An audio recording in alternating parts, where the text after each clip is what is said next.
Well, good morning, ladies and gentlemen, and welcome to this webinar from the Association of International Accountants about risks and changes to working practices resulting from the ongoing coronavirus COVID-19 outbreak. My name is David Potts, and I'm the AIA's Director of Operations and also Money Laundering Reporting Officer. I hope you can all hear me as we'll go through this webinar now.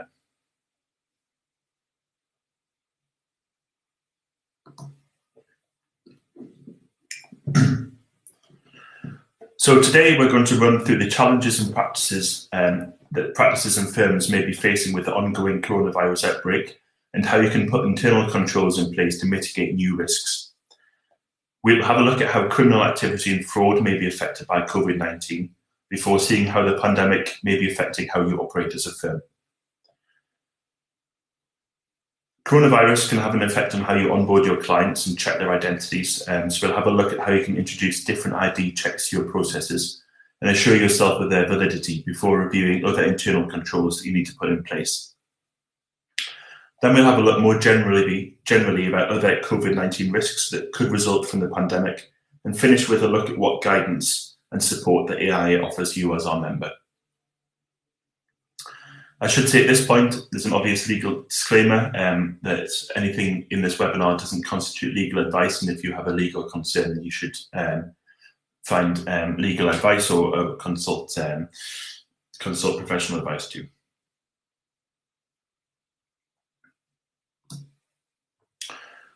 So to recap on the legislation which sets out your regulatory requirements, you have to adhere to this legislation even during the coronavirus pandemic.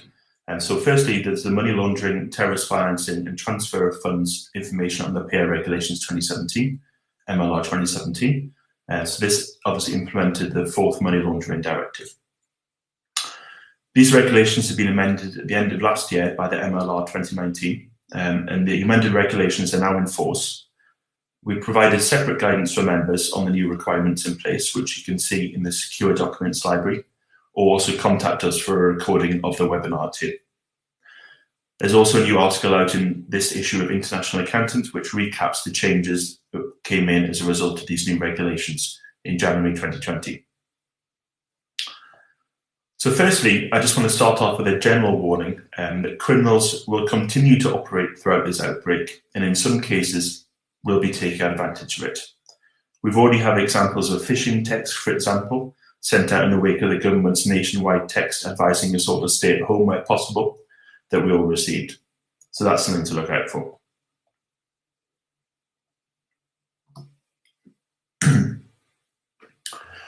So as I was saying, criminals continue to operate throughout and take advantage of COVID-19 and the outbreak. We've seen an increase in COVID-19 related fraud and economic crime. And importantly, this now also includes laundering the proceeds of crime as criminals change their typologies to react to the ongoing situation. Also, technically as a generality, any business operating against the emergency regulations set out by the government could be viewed as handling money, which could be viewed as laundering. Obviously, that's a very specific and in-depth look at those emergency regulations, but that's something to bear in mind. So the idea that criminals aren't actually stopping during this pandemic is something to be aware of as we go through today's update. And obviously, it's the whole reason for the webinar, to make sure that you're protected and that you recognise these risks. So we've seen an increase in COVID-19 related fraud and economic crime. But also COVID-19 presents challenges for the wider business community, as well as specifically supervised firms, as we all depart from our day-to-day operations.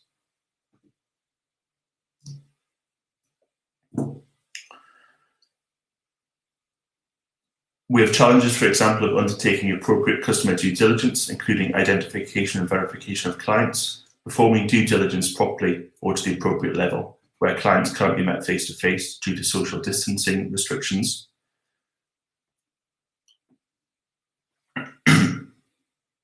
And also, I think really to take advantage of here is that the MLRs provide significant flexibility to these applications as we're going forward.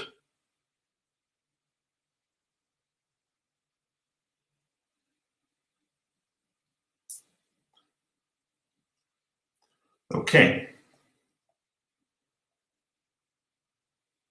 Now, I'm just going to bring up a question here, which I would like everyone to answer if possible, and hopefully this will work and will display on your screen. But it's just something to get your heads into thinking about as we go through the webinar. So the first question is, I would normally meet new clients face-to-face. Does coronavirus mean I don't have to complete due diligence? So I'll just give everyone a minute to have a read of that and have a vote.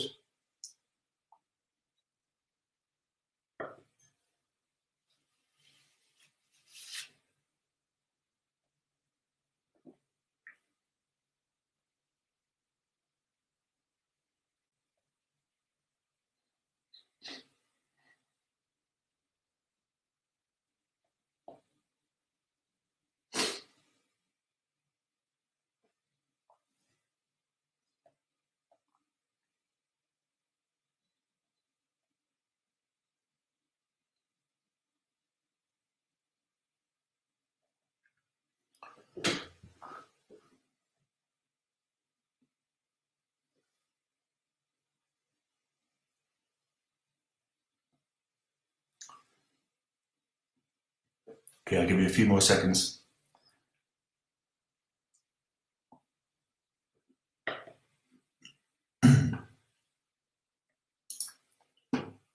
Okay, if I just share these results, we've got 58% of people saying no, and we've got 1% of people who say yes, you don't have to complete due diligence. So if I just go back to our presentation.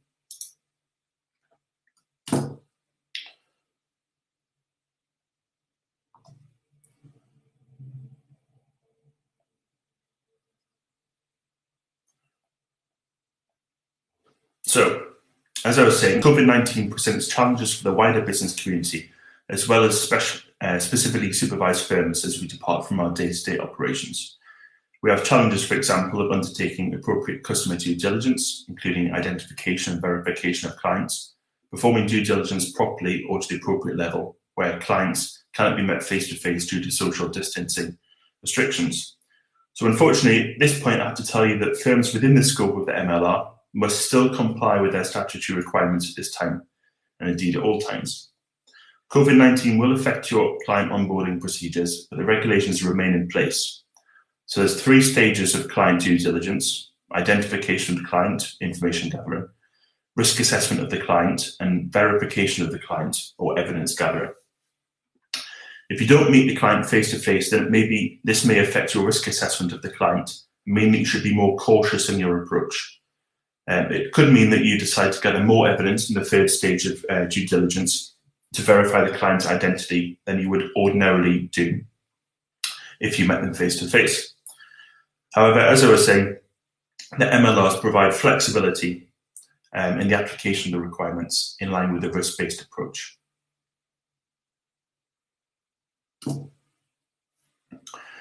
So identification and verification is often undertaken in person on the premises of your firm, using suitable identification documents, for example.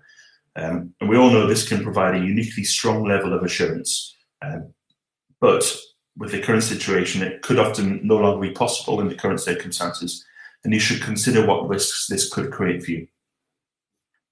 You should also consider using other methods that give the necessary assurance that the person you're dealing with is who they actually say they are. Generally speaking, firms should adopt a risk-based approach, which takes into account the contents of the practice-wide risk assessment. All AIA supervised firms should be looking at their practice-wide risk assessment at the moment and submitting it to our compliance team. You also need to look at your policies and procedures, and also the circumstances which surround individual clients that you actually have or you're onboarding. So as a practicing accountant, you could choose to adopt or further use electronic means of identity verification instead of face-to-face documentary verification, for example, where someone comes into your firm and shows you their passport. This is only useful where it's appropriate and when you've taken into account the risks that are inherent in the client and also the transaction in that relationship. So thinking about actually certifying documentation and looking at verified evidence, I've just got another question here for everyone. Let me have a look at this.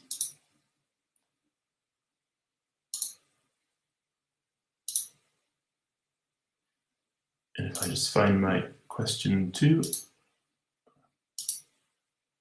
So the second question is, I can't get hold of a certified copy of a passport or driving license for my new client because they can't arrange for someone to certify it.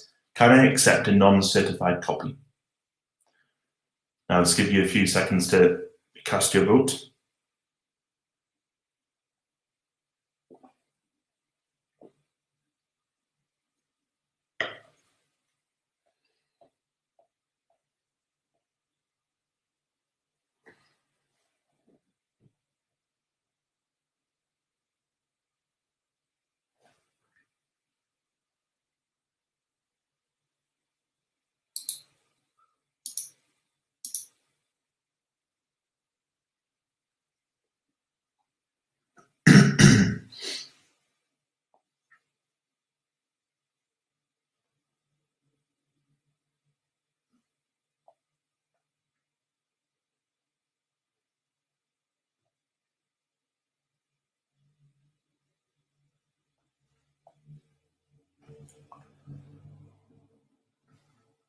Okay.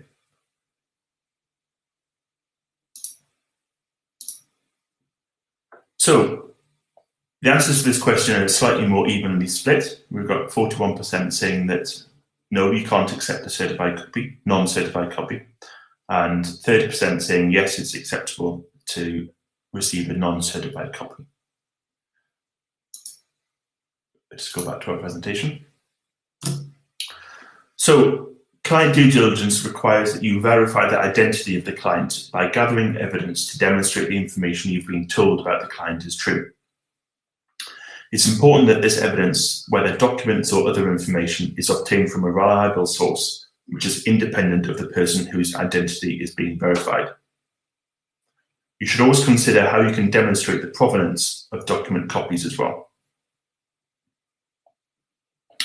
Certified copies of documents can be treated as a reliable source if you are satisfied with the standing of the person who has certified them. Where only a non-certified copy of a document is available, this cannot usually be accepted as evidence of identity. So obviously the coronavirus epidemic and pandemic creates certain restrictions upon certifying, in that somebody might not be able to get a doctor or a lawyer or an accountant to certify their passport or their driving license due to social distancing. But in this situation, you need to consider evidence, or whether or not evidence can be obtained from other sources, such as electronic identification processes, which give you that extra assurance. So we can look at methods which can be used independently or in combination. So basically the MLRs say that your CDD checks and verification options must be secure from fraud and misuse and capable of providing an appropriate level of assurance that the person claiming a particular identity is in fact the person with that identity. So you have to see how this works in practice and how it relates to your operations, but it's really important to be aware of the risks here of receiving documentation that's not certified.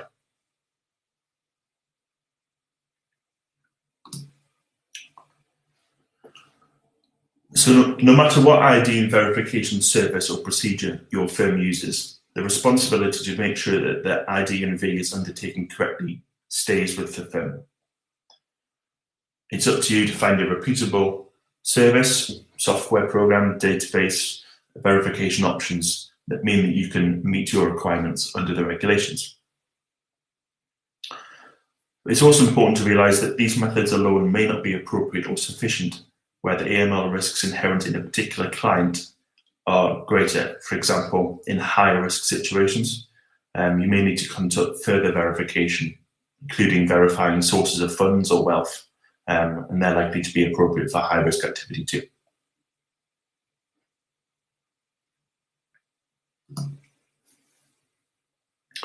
If you're considering whether to use a particular digital ID and verification service, you need to carefully consider whether it provides the assurance that you are required to seek.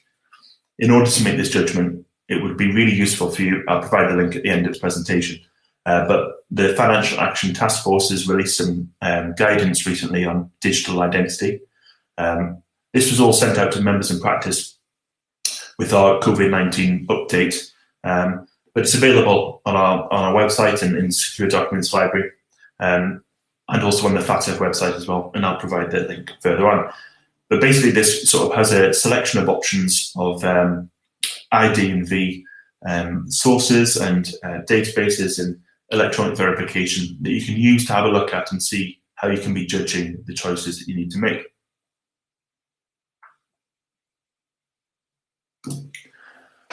But there are a number of questions you need to be asking yourselves as a firm about digital identity. Firstly, you have to look at whether any system you're considering, does it draw on multiple sources? So a single source isn't really usually sufficient unless there's additional controls to validate that information. You should consider whether a system combines negative and positive data sources. These are generally the most robust and can give you a better, more assured answer when you're looking to assess someone's verification and ID.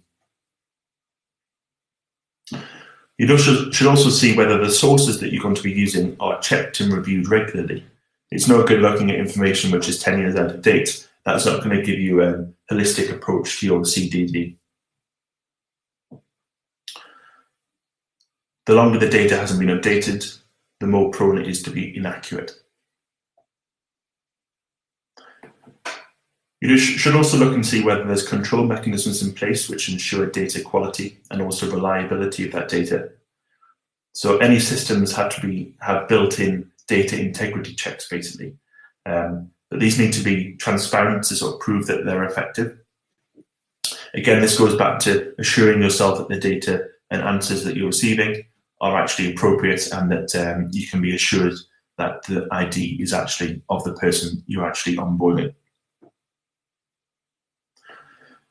You also need to consider whether the information you're looking at is accessible. Can you download and store the results in electronic form, for example, or print a hard copy? Do you have a way of storing it securely? Things like it's important to not necessarily store individual documents, but you do need to store their unique identifiers, for example.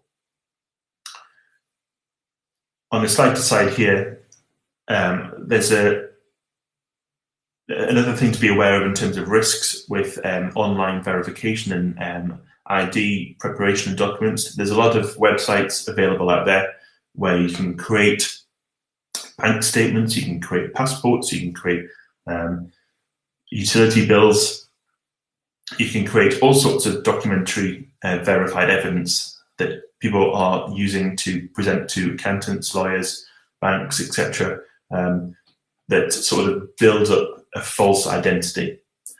So you should be aware that anything that you're checking, that you need to look at the provenance of where these documents actually came from. Can they be checked beyond what you're just being told by the client? So this goes to point 5. Does the system provide adequate evidence that the client is who they claim to be? So going back to that official source, is the information coming from an official source, or are you being directly given it by the client? If they email you a copy of their bank statement, well, could anyone just create a bank statement and email it to you?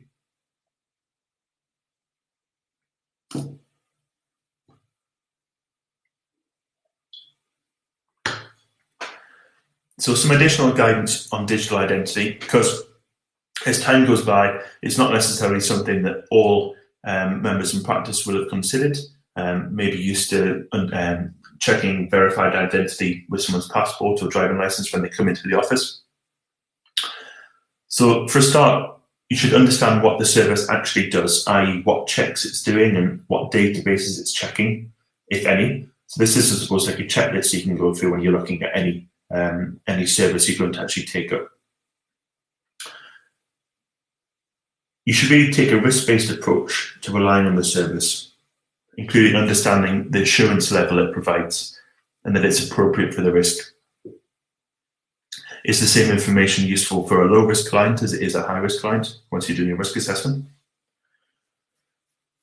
You need to understand whether the service provides levels of assurance and how these may be appropriately used in different circumstances. So not just high and low risk, but also the type of client, how they're coming to you, the delivery channel. You should also think about whether, if you use the service, does it get rid of the idea that all non-face-to-face transactions are high risk? So in the money laundering regulations, if a transaction is not completed face-to-face, then it's automatically can be categorized as high risk. And then obviously controls are put in place to mitigate that risk.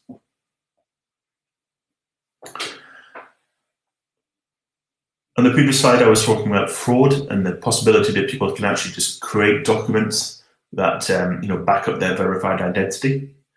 Well, you need to consider anti-fraud mechanisms, all that security, and what things go beyond that within the service to actually protect you against fraud and protect you against being given false documentation. What checks have been undertaken by this service you're going to take on board?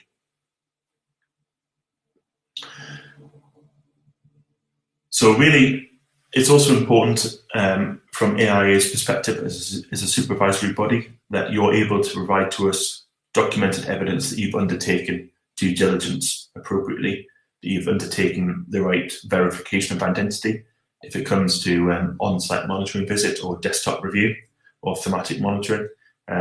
If we ask for evidence that you've completed these checks, then it's really important that you're able to provide them in a way that we can check that you're compliant with the regulations.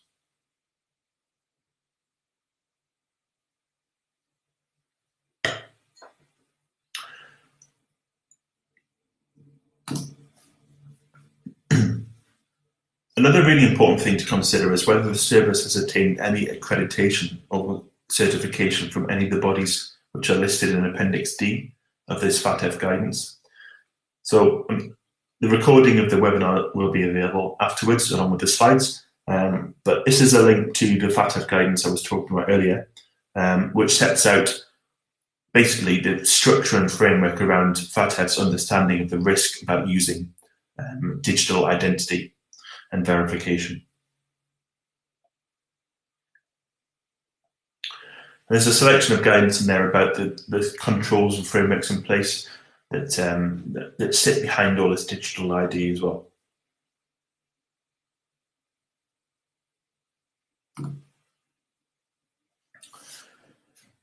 So the COVID-19 epidemic really affects firms' day-to-day operations, as well as the actual undertaking of the regulations and requirements of the money laundering regulations. So we all know from our other webinars and guidance that we provide that the MLRs are split into different sections, like due diligence and risk assessment and training, governance.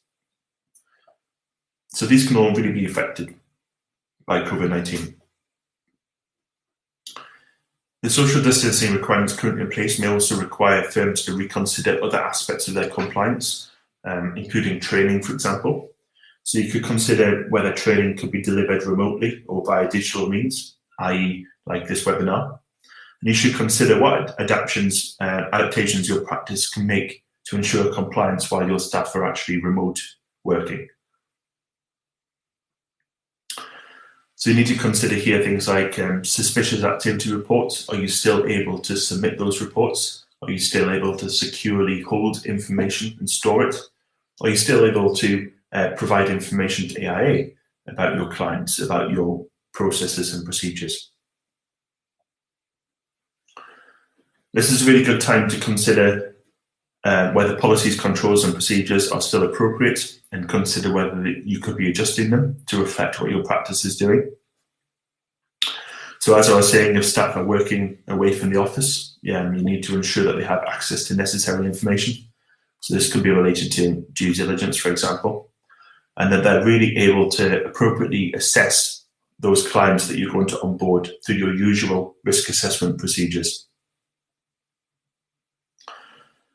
We've talked a bit about digital video and digital ID. So if you're going to use digital video photography to support your CDD, you need to seek consent from that person to store the information. So this is another thing to remember about the Information Commissioner regulations and recognition, and the data protection regulations too.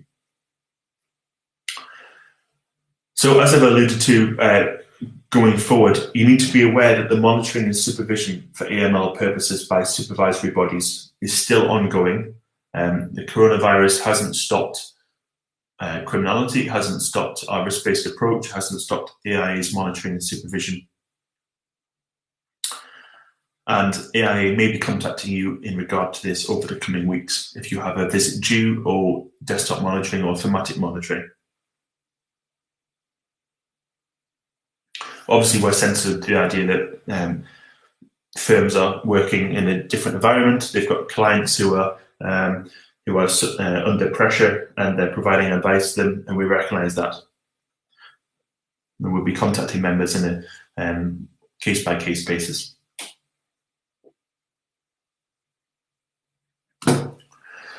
So back at the start, I said we were going to have a look at some of the risks associated with COVID-19.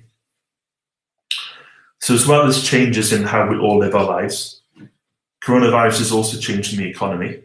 So economic forecasts have been lowered, and an economic downturn may make a firm more susceptible to financial difficulty or other pressures, which can create a risk and potential weakness that criminals can exploit. As the UK economy enters this period of uncertainty, you need to be particularly aware to some of these risks on the screen. So if you have approaches from unusual types of prospective clients, if you have clients who are being resistant for complying with their client due diligence checks, or if you're being pressured to speed up the checks. Really, we need to get this done, we need to get this done, you need to onboard me, I need to get these accounts sorted. That sort of pressure for you to put your due diligence by the wayside, and speed and fast track that through. You should also be considering whether to be involved in work that's outside your firm's normal area of expertise or experience. This could be that you don't understand the AML risks associated with this type of work. So if you are considering becoming involved in an area outside your experience, then you really need to review that separately. It's a period of time where lots of different firms are engaging in work that is outside of their usual expertise. So if you come across transactions where the incentive for the client isn't clear, then this is a red flag that should be popping up in your head as well.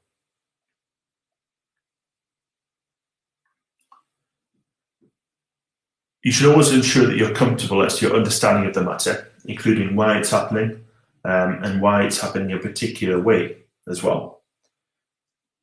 But if you have questions about whether a specific ID and V method is allowable, or any aspects of these risks, then please contact us directly, and we'll have a look in the Secure Documents Library, and the contact details will be at the end there as well.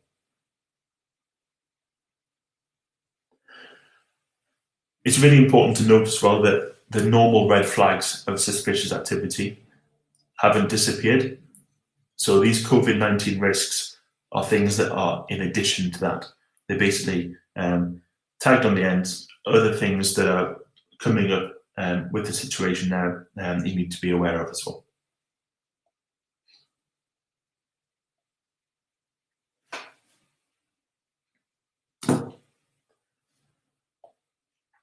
So I said earlier I was going to provide some guidance and resources. So there's a sort of summary of the useful resources here. On the AIA website, you can find our COVID-19 member resource hub, and also guidance there as well. So we keep this regularly updated with information from regulators, HMRC, Companies House, etc. So it should really be your first stop to find information.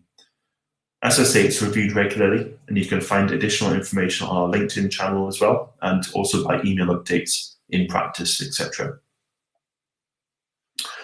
So basically, if you have clients that you're looking for guidance for, that's all on our website in the coronavirus COVID-19 hub. Guidance that we've received from regulators, AML regulators and updates in HMRC. Any information that we're regularly in contact with regulators, so any information that we receive that we can pass on to our members, we will be doing so as well. I've also put the links here to the FATF guidance on ID and verification, especially digitally, but you can always Google FATF Digital Identity Report and it should come up. And the executive summary, which is on there, is a handy run through of the key areas that you need to consider.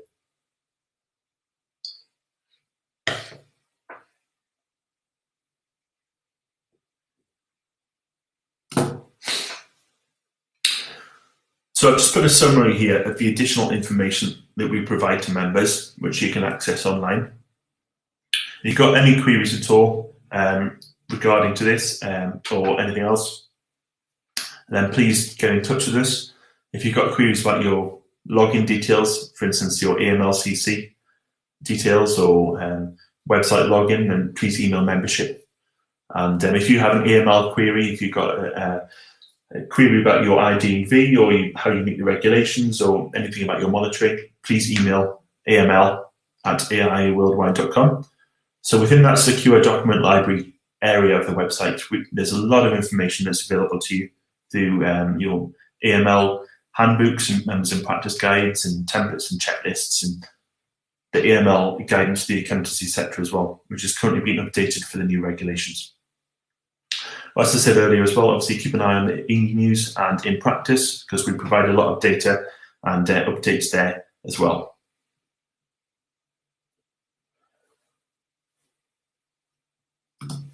Now, does anybody have any questions when we come to the end? I'll just have a look at this chat because I know there's some things been going on while I've been talking.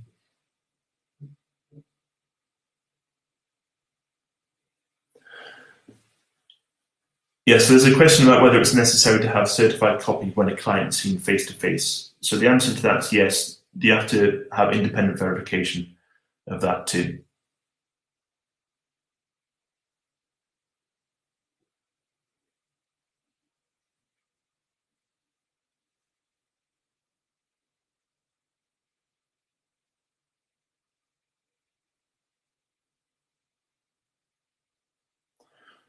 So certifying a passport is basically having somebody verify that the identity is correct.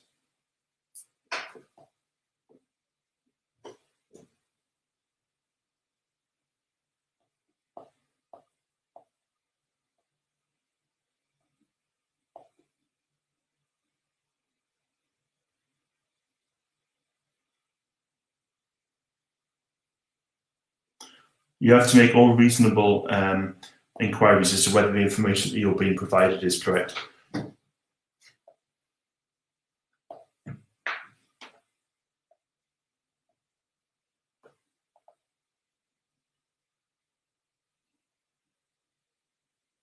But if you have a look within, within AML guidance for the accounting sector, there's a selection of guidance there on independent verification and verification of documents.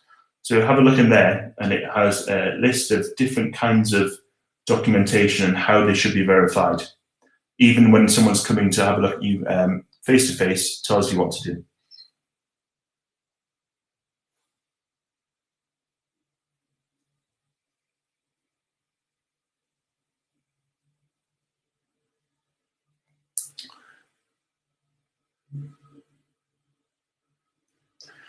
So the independent verification of the client's ID can be done by, well, there's a selection of advice in AML GAS 2. So in this circumstance, the circumstances at the moment are slightly different with COVID-19, obviously. This is why when we go through the electronic verification and ID and verification. So this is sort of the additional.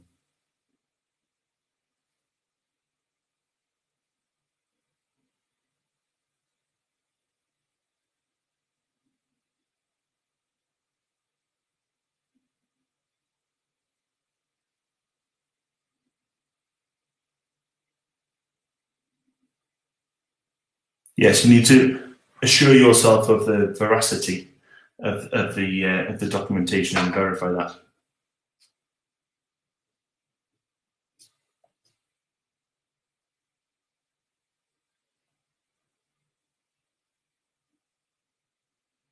Now, does anybody else have any other questions?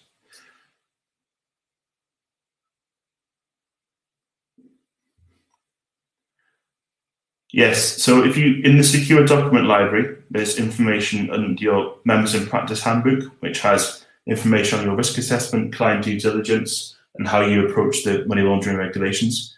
And we also have ID checks that you can provide to your client as well. A fact sheet, a handout that you can give to your clients to say why you're requesting ID of them.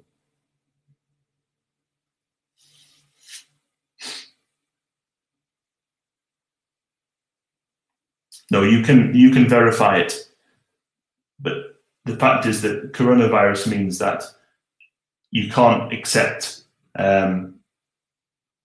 you can't accept someone's passport that's not verified.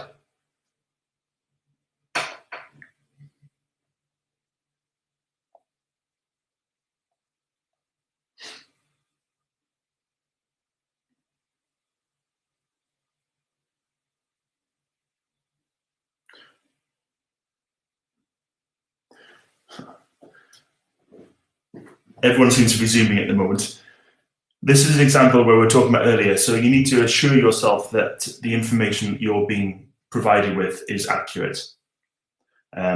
This comes into the risk-based approach. So I can't tell you that Zoom is acceptable or not, but it's down to your risk appetite and your risk assessment if you put controls in place.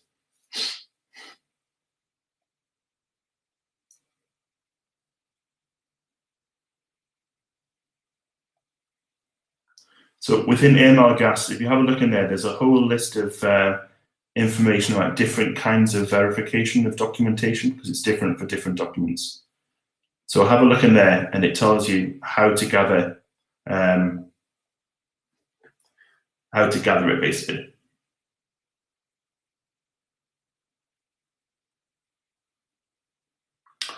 So the actual regulations don't prescribe what information sources businesses should consult when they perform CDD.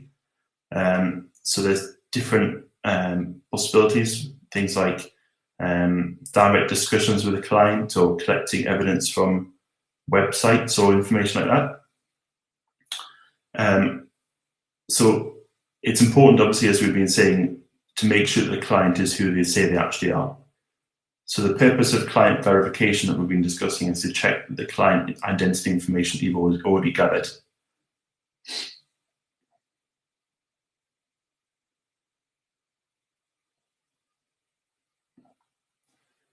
So as I was saying there, so actually I think off the top of my head, Appendix C of AML Gas, if you have a look in there, there's a whole list of documents that can be used to verify identity and what you're meant to do with them as well.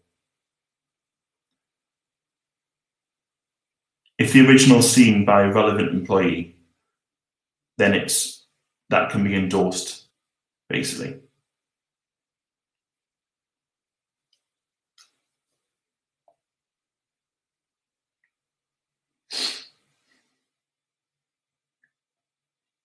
Okay, so really what a lot of this presentation is also, the regulations that underpin it is what happens if CDD can't be performed. Obviously, coronavirus puts things in place that mean that we can't interact as we normally would. We're all at home, or we're all isolated, or we're all self-distancing, social distancing, and trying to continue as best as possible. But really, it's important to consider the risks here, that whilst we're all trying to obey the law, obey the regulations, and keep going with our businesses, there's people who are seeking to exploit the situation and undermine you as a business as well.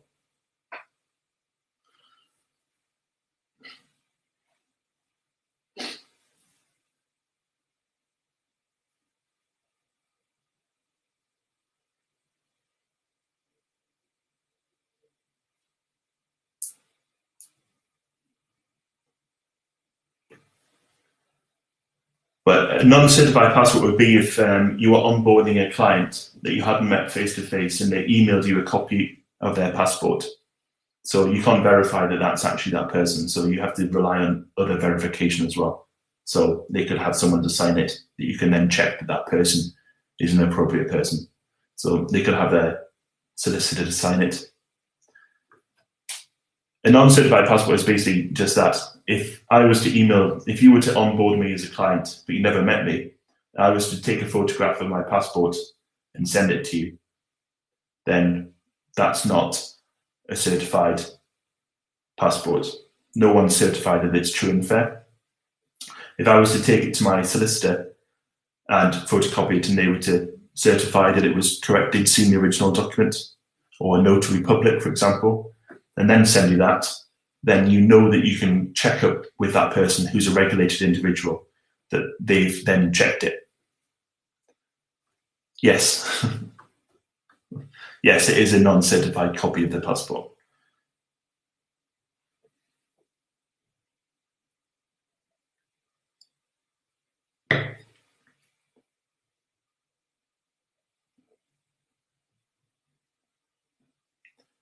Okay, does anybody else have any other questions? If not, we'll draw this to a close. Okay. Right. Well, thank you all very much for joining. Obviously, it's a difficult time at the moment, and thank you for making the effort to join the webinar. And we'll be providing more guidance, obviously, as time goes on. And so stay tuned for different webinars that we'll be providing as well coming up. So thank you for watching, and thank you.